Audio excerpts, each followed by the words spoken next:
Island Surprise by Nicole Crone, Chapter 1. Josie Lance smiled as she turned her face towards the Georgia sunshine. The 22-year-old quickly meandered through the local farmer's market with her 8-month-old daughter, Cora, in tow. With large blue eyes and soft, squishy cheeks, the infant attracted smiles from everyone who walked through the open-air market. "I'm so happy to be your mama, little one," Josie whispered to her daughter as they looked over the produce at the market. What else shall we bring home to Aunt Meredith?" The selection of fruits available at the small Tybee Island farmer's market was unmatched in local grocery stores. Josie had already purchased a few bags brimming full of fresh food. Suddenly, a patch of colorful fabrics caught her eye. While this market usually only hosted vendors selling produce, today a quilt seller was in attendance. Josie's chest tightened as she remembered her past life. Josie knew that quilts always had a story to tell, and she didn't know if she was brave enough to approach the vendor. But Cora did need a new bedspread, and a quilt seemed fitting since Josie's own ma'am had made so many of them through the years. Throwing caution to the wind, she dodged a few shoppers and protectively put her arm around Cora's baby sling as she made a beeline towards the beautiful quilts. Josie caught her breath while looking at the vibrant patterns and colors. In her mind, she was immediately transported back in time to her childhood bedroom. "Is there anything I can help you with?" The disheveled woman who stood behind the table looked at her with a wide smile accenting her tanned face.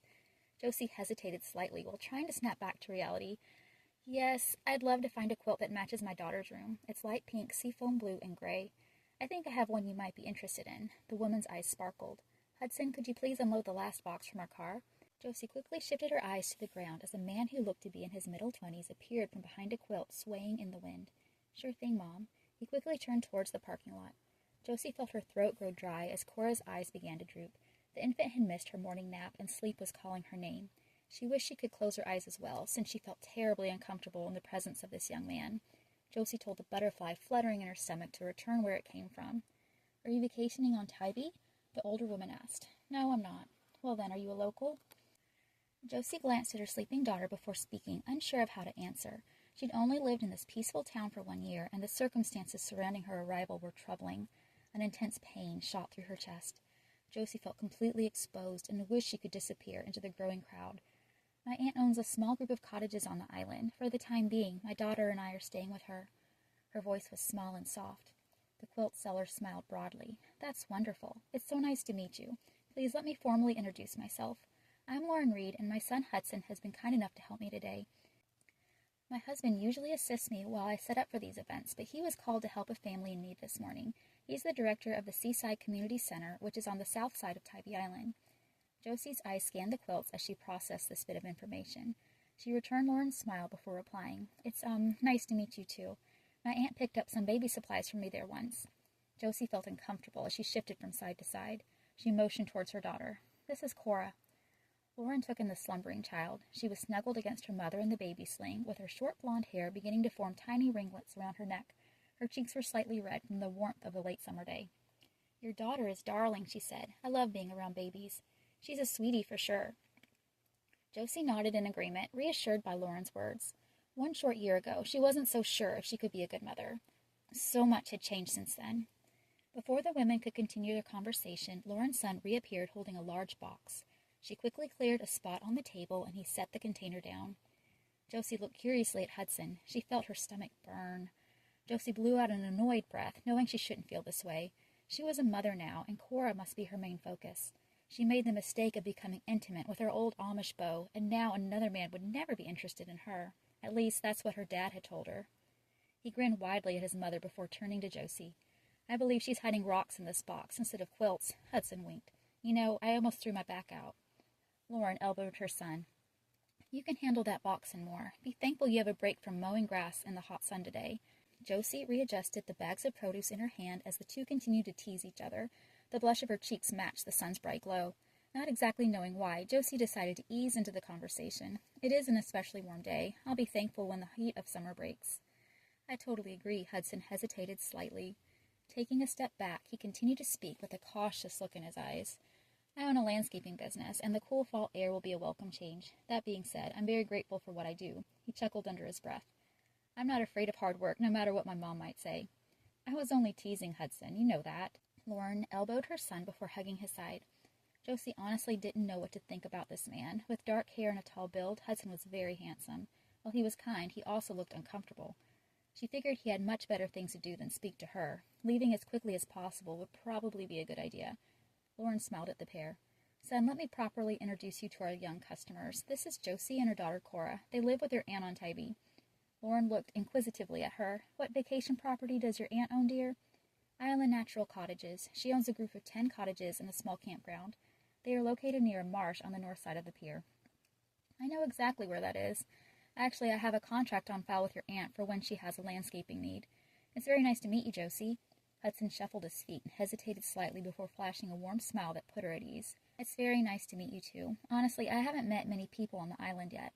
I've lived here for almost 1 year now, but between keeping up with Cora and helping my Aunt Meredith with her rental business, I'm usually pretty busy. So you only live with your aunt and daughter? Yes, I do. Josie cast her eyes downwards, waiting to feel judgment from Lauren and Hudson. What they must think of her, a young woman with a baby, without a husband in sight. Her nerves felt jangly, but when she glanced up and looked at them, she only saw acceptance and warm, welcoming smiles. Well, I, for one, am very thankful we ran into you this morning. You and your daughter are a delight. Lauren's words burst with enthusiasm. Josie slowly let go of the breath she'd been holding. Thank you so much. It's been really nice to meet you, too. Hudson began to unload quilts from the bulging brown box while placing them onto his mother's table. Lauren motioned for him to hand her a toddler-sized light pink quilt as it was brought into the sunlight. Pink, soft blue-green, and gray hues danced across the fabric in patches of paisley, plaid, toile, and small flowers. It's beautiful. Josie's love for the blanket was instantaneous. The sewing was impeccable, and the piece was just as high quality as the quilts her ma'am used to sew by hand by candlelight. Plans of her escape flew from her mind as she reached for her wallet. How much is this quilt? Mrs. Reed looked gently at her before speaking. I'd love for this blanket to be a gift for your sweet Cora. I don't know your story, but giving this to your baby would be a blessing to me. Please accept the quilt, free of charge. Josie honestly didn't know what to say. No, I must pay for this. I can only imagine how much time it took to create this gorgeous blanket. Lauren and Hudson both shook their heads. I wouldn't have it any other way, she said. It isn't every day that I have the pleasure to meet someone who lives locally. Usually when I introduce myself to a new face, they are vacationing. Josie knew this to be true. Since she worked at a vacation rental facility, she normally only came across people from out of town. All right, I accept. She hesitated slightly, her nerves almost getting the best of her. I really can't thank you enough. This quilt will look so good in Cora's room. Josie winced as the Pennsylvania Dutch word slipped off of her tongue. The Reeds didn't seem to notice. I'll tell you what, if it makes you feel any better, please pay me a visit any time. Our family owns a small shop in the center of Tybee called Sea Tides. I'd love to speak to you again sometime. Do you know where our shop is located? Josie knew exactly the place, but did she really want to see Lauren and Hudson again? Honestly, I haven't had much of a chance to shop on the island other than stopping by the grocery store since my daughter was born. But I know just the shop you're talking about. From the street, it looks so charming. Do you sell quilts there? Lauren nodded. I sell my quilts and a variety of other things. It's mainly a store where folks can consign their crafts, but I do carry a small section of touristy items. Cautiously, Josie agreed to stop by. Since it's late August, our cottages are not rented to capacity at the moment. I'd love to visit sometime. Lauren beamed. Good. I can't wait to see you and your daughter again. The number of shoppers at the farmer's market had slowly multiplied to a very large crowd, and several more prospective customers arrived at Lauren's booth. Cora had grown heavy, and Josie decided that now was the right time to head to the car Meredith had let her borrow. Her hands felt shaky at the thought. She'd only received her license a month ago, since Meredith insisted it would be good for her to have it. As a young Amish girl, Josie never thought she would learn how to drive a vehicle. It still felt so foreign to her. I probably need to go. Thanks so much again, and I'll see you soon. Lauren turned towards her son. Could you please carry the quilt to Josie's vehicle? As you can see, her hands are full. While it was true that her hands were occupied with 3 bags of produce along with a sleeping infant, Josie didn't want Hudson escorting her to her car. In fact, she'd rather be anywhere other than with this mysterious stranger. No, I can make 2 trips. It really isn't a bother at all. Hudson shook his head. It doesn't make any sense to carry your child back and forth twice. I'd be more than happy to bring the quilt to your car. Before she could protest, he gently took the bags of produce out of her hands. I've got this, too. Their eyes locked and warmth curled inside of her stomach. Josie let a small sigh escape her lips. All right, if you insist. I insist. The trio turned towards the parking lot, and within a moment the crunch of gravel was heard beneath their feet. The heat from the overhead sun felt almost unbearable after they walked past the shade of a cluster of live oak trees. Hudson glanced at Josie before looking down at his full arms. Something about her was very intriguing, but he couldn't put his finger on what. The slender young woman had a bewildered look on her face which made her appear almost lost. He cleared his throat, suddenly aware of the tension growing between them. Which vehicle's yours? She nodded towards her right. I'm in the tan SUV. Josie fished through her purse for her keys, quickly unlocking the doors with her key fob once she found them. Just place everything in the back if you don't mind. I don't mind at all. As she buckled Cora into her car seat, he took a quick glance at the young woman while standing next to her car. He shuffled his feet back and forth, wanting to move on, but somehow frozen in place. Hudson felt tongue-tied as he continued to linger next to Josie's vehicle. Why did he keep standing here? He'd sworn off relationships when his fiancée passed away in a boating accident 3 years ago. He had been young and so in love. After Abigail died in the devastating incident, Hudson decided to stay focused on his fledgling landscaping business. His life no longer had any room for romance. However, this young woman looked so lost and alone. She could surely use a friend. Josie and her daughter reminded Hudson of his own mother and himself so very long ago. They had been on their own before his mother met and married Charles Reed, who had accepted Hudson as his own. He decided to throw caution to the wind and see if he could make her feel more at ease. He flashed Josie a bright smile. So, did you grow up close to the island? No, but I was raised in Georgia. My parents own a home in Clear Creek, which is a small community in the North Georgia mountains. I visited Clear Creek before. My mom likes to go there to get decorating ideas. Hudson scratched his head. Say, isn't there a large Amish settlement there? A visible tremor ran down Josie's back. Hudson's lips turned down in concern. Yeah, a lot of Amish folks live there. Have you made any friends on Tybee yet? She bit her lip. No, not yet. I pretty much spent all of my time with Cora and my aunt. Hudson looked to the sky while mustering a bit of courage.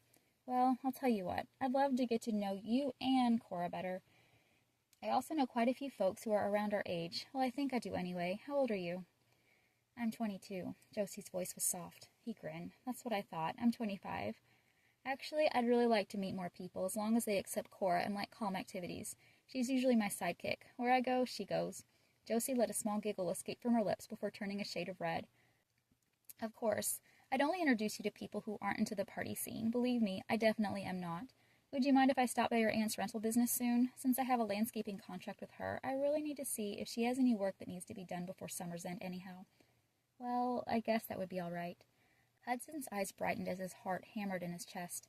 He took a moment to pause in thought before continuing. What was he getting himself into? Great. I look forward to seeing you two again soon. Hudson began walking back to his mother's booth before she could reply. He watched Josie out of the corner of his eye as she turned on the ignition and opened the windows on this hot and muggy day. Hudson took a final sidelong glance at the tan vehicle before walking towards his mother, who was steadily helping customers. He sighed as Josie's SUV pulled out of the gravel lot and onto a small side road. He must remember to view Josie just as a friend. He didn't think he'd be capable of loving a woman like his Abby ever again. Josie let the wind whip through her curly blonde hair as she made her way towards Island Natural Cottages. The salty breeze calmed her beating heart as she turned onto the main highway. A small smile played on her lips as her thoughts focused on Hudson Reed.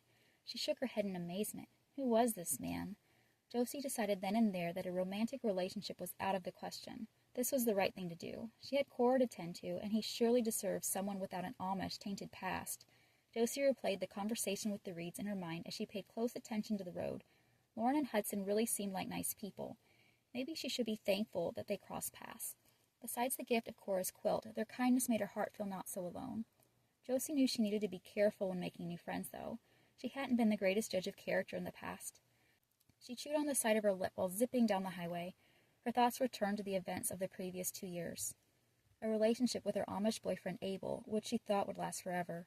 Their connection was broken in two once she announced her pregnancy. A home she was asked to leave if she didn't give her baby up for adoption. A disappointed family who didn't want anything to do with her anymore. As a lone tear slid down Josie's cheek, she instead thought of the good the prior 8 months had brought.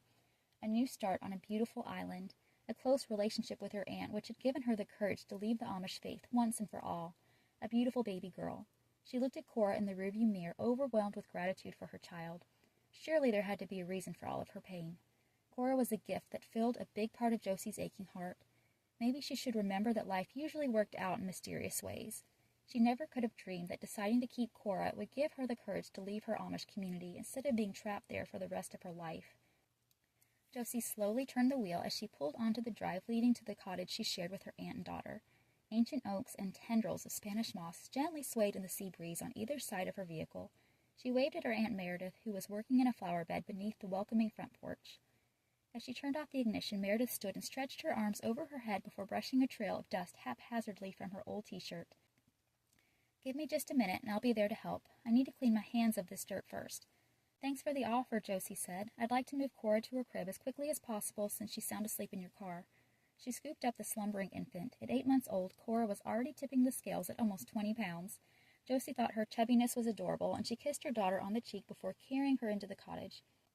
There are a few bags of produce as well as a new quilt for Cora, she whispered to Meredith as they passed each other on the walkway. She kept her voice as quiet as possible to not wake her sleeping daughter. Quilt? Her aunt asked. I thought you were only going to the farmer's market today. I did. I'll tell you about it later. Meredith nodded as she walked towards the waiting SUV. Josie slowly made her way towards the cottage. It was painted stark white with black shutters, which reminded her of Tyvee's beautiful lighthouse. Petunias bloomed in boxes on each window, and a decorative flag swayed in the wind on the front porch. When stepping inside, the cottage had an open, breezy feel. The 3-bedroom cottage was perfect for them, with Meredith occupying the master bedroom and Josie and Cora residing in adjacent bedrooms on the opposite side of the home. She was so grateful that her aunt had taken her in when she had no other place to go. Josie gingerly laid her daughter into her crib and then verified the baby monitor was turned on before tiptoeing out the door. She made her way into the kitchen, intending to put her purchases in their rightful places. Meredith had already beat her to it. So tell me, where did you buy this beautiful quilt? Josie brushed a wayward strand of golden hair from her cheek before answering. Actually, I didn't buy it. It was given to Cora as a gift. There just so happened to be a quilt vendor at the farmer's market today, and after a pleasant conversation, she insisted we take the quilt free of charge. Well, that was nice of her. It's beautiful. It really matches Cora's room perfectly. I know. Josie ran her fingers against the soft fabric while replaying the afternoon in her mind. I was shocked when she gave it to me, but looking back, it really doesn't surprise me. Lauren and her son, Hudson, are involved with the Seaside Community Center. Her husband is the director there. Meredith opened the refrigerator door and placed a pitcher of sweet tea on the counter. She began pouring 2 glasses of the refreshment, her emerald eyes sparkling, before replying. That center helped me get on my feet after I left my Amish life behind decades ago. I picked up a few things for Cora there recently, too, you know. I do. Thanks so much for thinking of her. Of course, dear one. I left Clear Creek in much the same way that you did so long ago, except I ended up losing my little one at the end of my pregnancy. Meredith looked wistfully out the window. I hate that you had to experience that. Josie's heart pinched as she watched her aunt's eyes start to water. It was meant to be, Ja.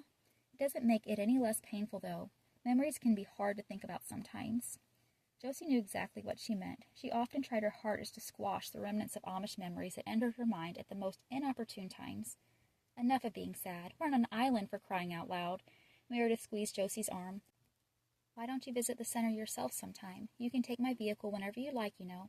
Josie mulled over her aunt's suggestion. She'd like to see Lauren and Hudson again, but didn't her aunt need her there? I know there is so much here that you need help with. I'd hate to leave you to visit the center. Meredith let out a tinkling laugh. Nonsense. We've almost made it to the off-season. Plus, we all need a break every now and then, don't we?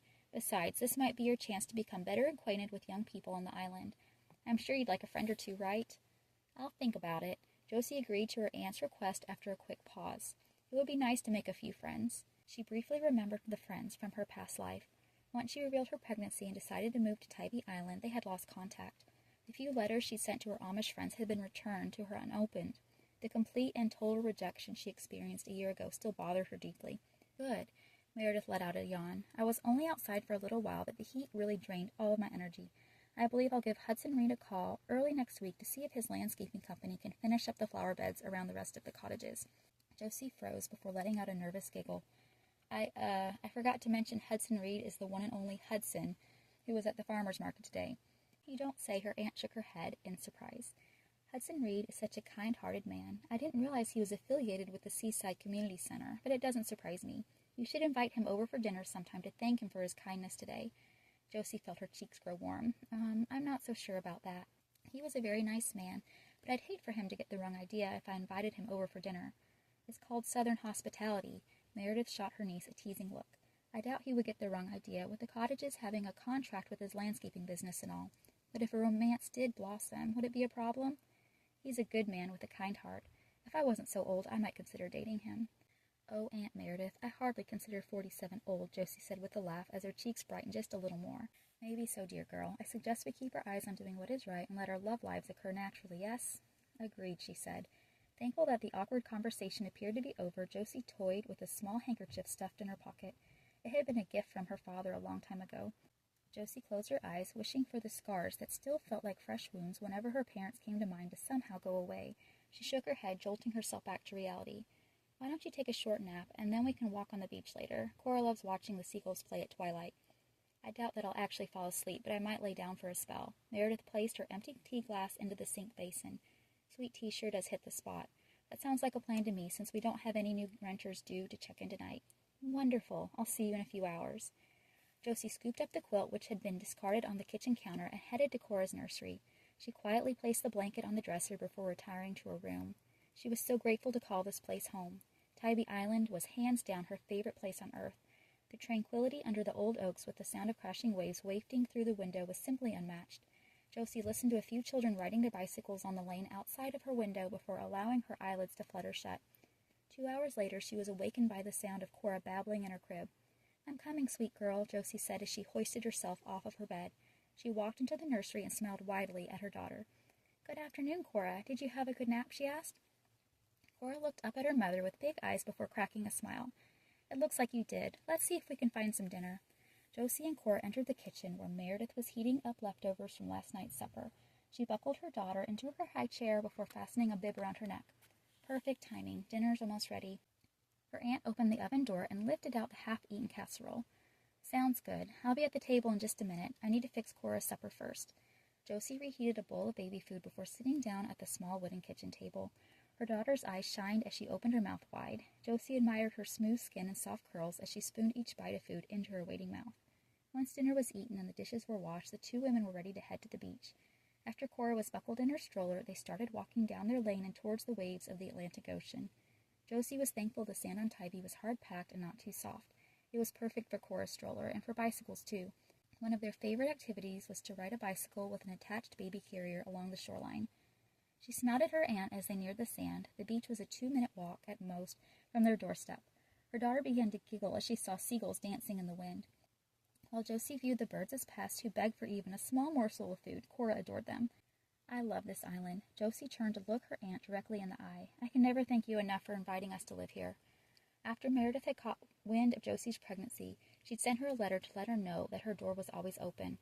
Once her dad had officially kicked her out, Josie knew that living with Meredith was the best option for both her and Cora. Meredith squeezed her hand. "I wouldn't have it any other way." They began walking in step as Cora kicked her legs excitedly from her stroller. The warm, salty air was exhilarating, and the sky began to turn shades of pink and purple before their eyes. "A perfect ending to the day," Josie observed, while shielding her face from the unrelenting wind. The Lances kept up a steady pace until they crossed paths with a group of people wearing matching shirts with clipboards in hand. Meredith wasn't shy and greeted the group with a smile. "Hello, it's a beautiful evening to be near the ocean, don't you think?" A young woman in her early 30s returned her greeting. "Absolutely. Do you folks live around here, or are you from out of town?" The woman wore her long brown hair in a braid trailing down her back. She looked like she was prepared to record the question's answer on her clipboard. "We're locals," Meredith replied. "Okay, great. I have a tremendous favor to ask of you." Josie shot her aunt a sidelong glance. What might this young woman want from them?